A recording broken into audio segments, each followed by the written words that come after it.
Terimalah salam di dalam Dharma, Namo Sang Yang Adi Budaya, Namo Buddhaya, dan salam sejahtera bagi semua. Banyak yang melatar belakangi di kalangan umat Buddha berkaitan dengan orang yang telah tiada, yang telah meninggal, diberikan doa-doa, diberikan pelimpahan jasa. Ini berkaitan dengan kemampuan Sang Buddha dan juga kemampuan dari siswa Buddha yang mempunyai kemampuan melihat, menerawang, meneropong alam-alam kehidupan.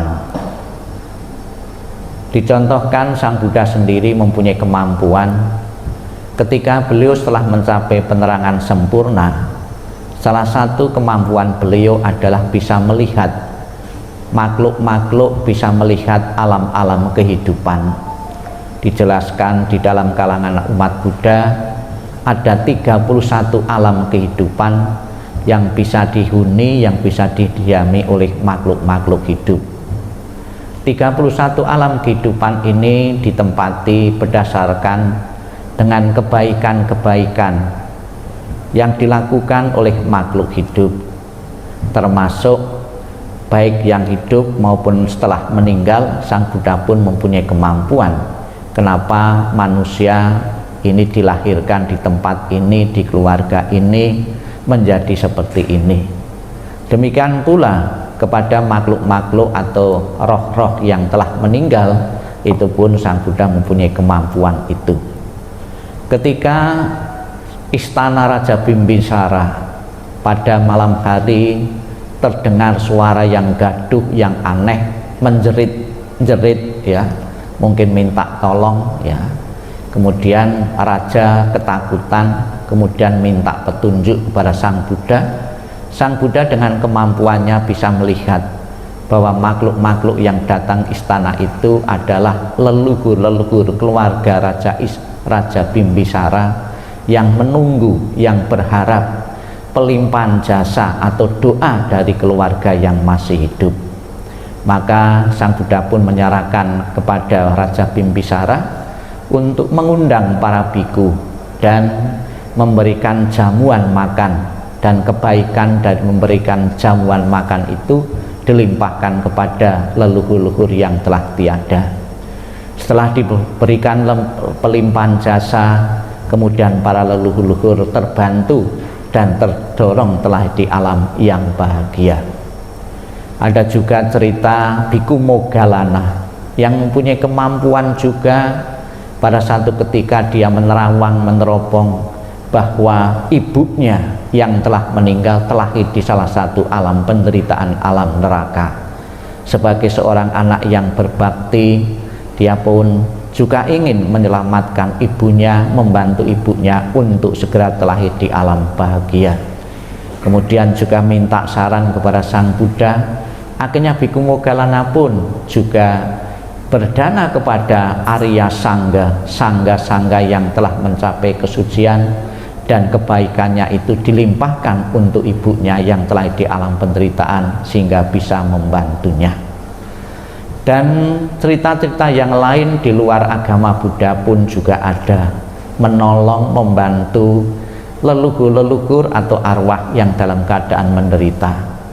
Pernah mendengar saya juga ada salah seorang nabi, ya, ketika melewati satu perkuburan, ya, satu tempat di situ, dia bisa melihat bahwa salah satu kuburan itu arwahnya sedang disiksa di alam penderitaan.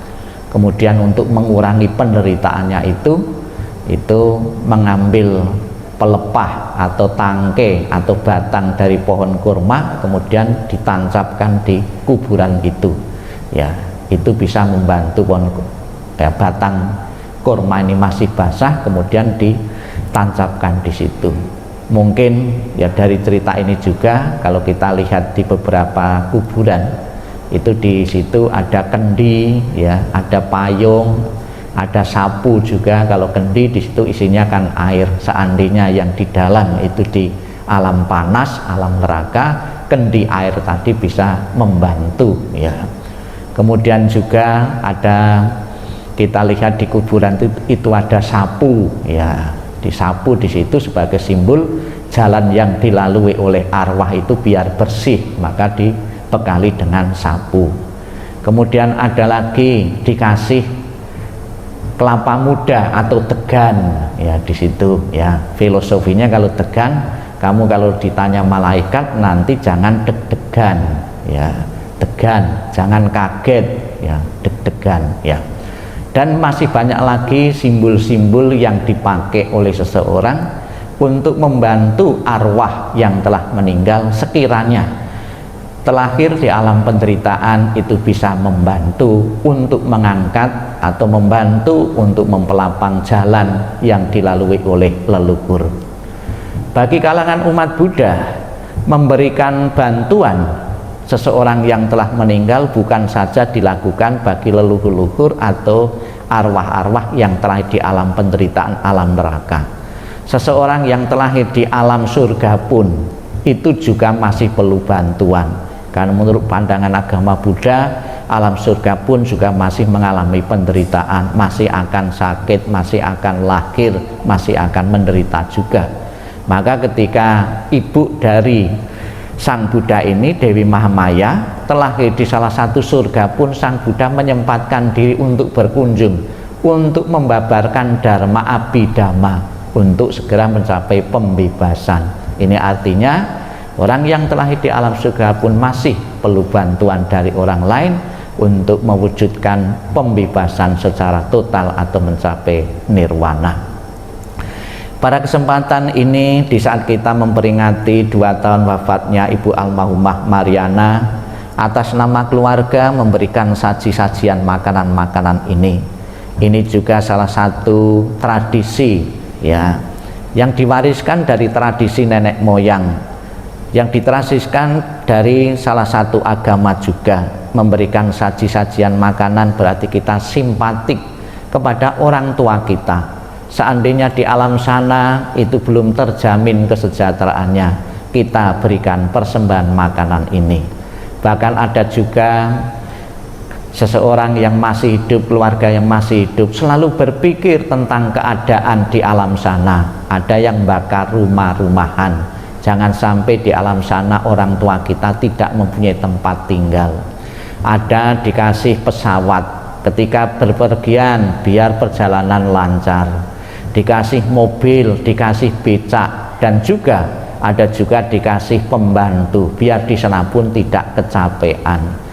Ya, selalu berpikir untuk membahagiakan orang tua, selalu berpikir untuk membantu orang tua dikala orang tua kita masih hidup maupun telah meninggal. Itu sebuah tradisi yang bagus yang perlu dilestarikan sampai kapanpun. Rasa bakti yang tinggi kepada anak-anaknya akan membahagiakan arwah untuk memiliki rasa bahagia juga. Rasa bakti yang tinggi anak-anaknya akan mengkondisikan arwah itu segera menempati alam bahagia. Kondisi bahagia yang dimiliki arwah itu tercipta atas bantuan yang kita berikan di dunia ini.